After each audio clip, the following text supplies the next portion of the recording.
It's Mickey TV, and this is my Minnesota Vikings 2017 week number 11 for the Minnesota Vikings season 2017, in which they played the St. Louis or not St. Louis Rams, the Los Angeles Rams.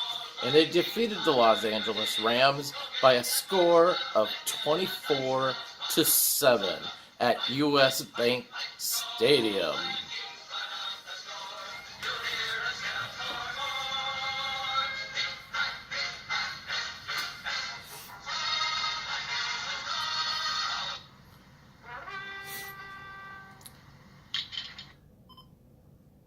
And before this game started, I knew this was a must-win game for a number of reasons. One, this was a game against a opponent that had a winning record, a pretty good record, although I am uncertain whether or not this team is really good or not. Although it is, the Los Angeles Rams is or was the highest scoring team before playing the Minnesota Vikings. So this was a true test against their defense. And to limit the Rams to 7 points, and the Rams came close to scoring to 14 when we got a crucial fumble in, I think, like the first or second quarter. When we got a crucial forced fumble and fumble recovery, they were at near our goal line, ready to score, and our Vikings defense stopped them. It was huge. The other thing is, after this game, the Minnesota Vikings are on a 3-game road trip. If they would have lost this game, it would have been huge amount of pressure and a huge amount of adversity. And I don't think our coach could handle this. Part of me wishes maybe we should have lost, but I'm not like that. I want to win. I want to see the Vikings win. And so to see them win this game, hopefully will alleviate some pressure. The next game is against the Detroit Lions. That's a must-win as well. If they beat the Lions and then lose their next 2 road games after that, I think the Vikings will still hold pretty strong with the division in that. Ideally, it would be nice if they kept on winning. I'm just saying, on the road, it's difficult to win on the road. If we could only get 1 win on the road, I would rather see it against the Detroit Lions, because they're a division foe. It would push the Lions back, I think, 3 games from us. And that's a difficult climb to come back from. So we shall see. But it was a must-win game, and they won it, and I was happy to see that. We had Case Keenum here. Case had 27 or 38 passing for 280 yards, 1 TD. His quarterback rating was a 76.5. He didn't give up any interceptions. Pretty much, your bread and butter type of player here. Pretty average game. It's pretty good stats for backup quarterback. It's pretty good stats in a must-win. It's good enough stat to win this game. And the one thing that I've noticed about Case Keenum and the offensive line is that he hasn't been sacked that much this season, which is good. So he has avoided the sack monsters. So I think that's a huge plus with what's going on with this offense. I still think it's too predictable on that, but at least they are avoiding getting the quarterback creamed. Our leading running back was Latavius Murray with 95 yards rushing and 2 touchdowns. Again, they're going with the duo. They got Jerick McKinnon as their other running back. I like what they're doing with the running back role. I just want to see the running backs more involved with the passing game. That would be great to see. But another great game from Latavius Murray. He kind of rocked it, and he deserves some credos here. Adam Thielen was our leading wide receiver with 6 catches for 123 yards, 1 TD.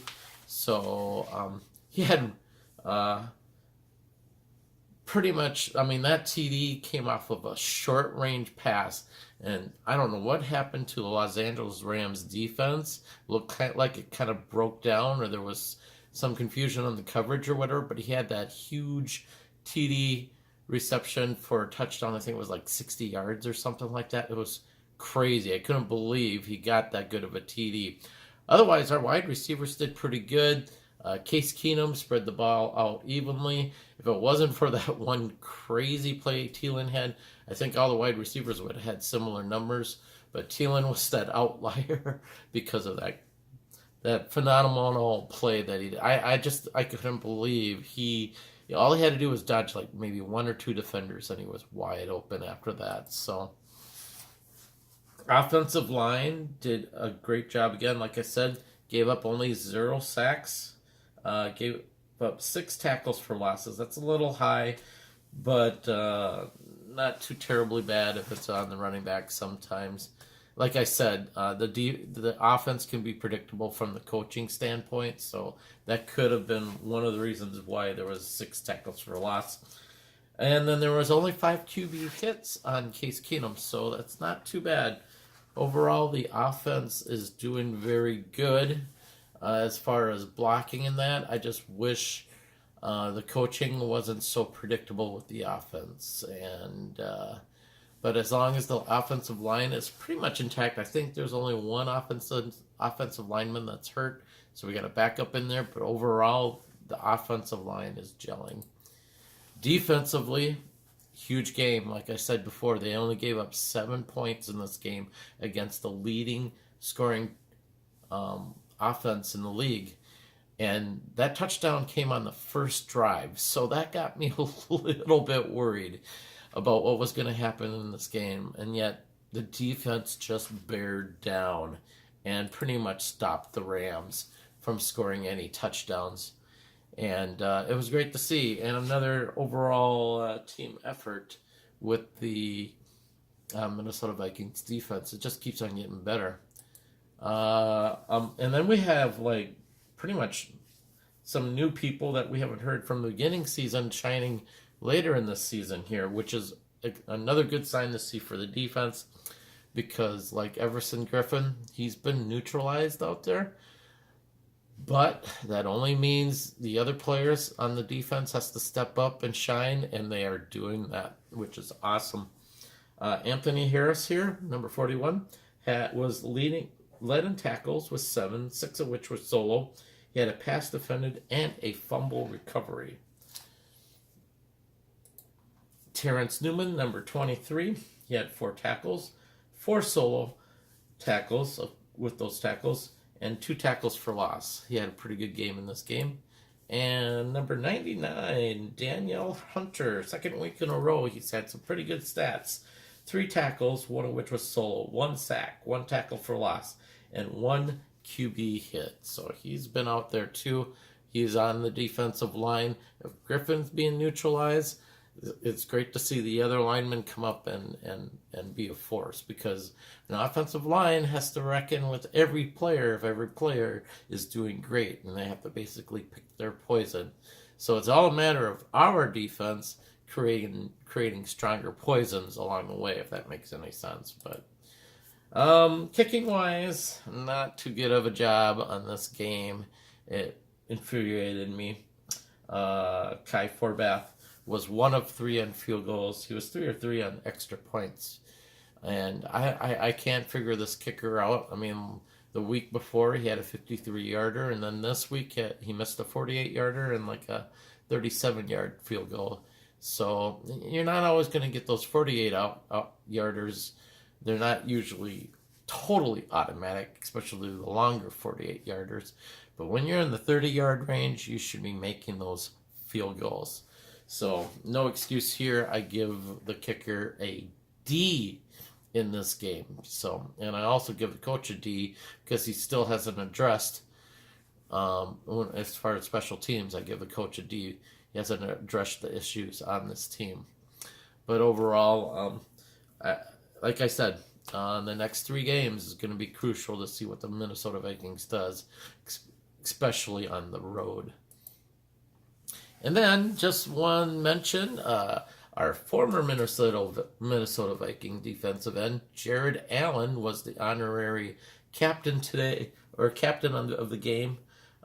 He does a lot. He has like a charity for wounded veterans and things like that. And because we didn't have a home game on Veterans Day, they did the Veterans Day celebration on this day.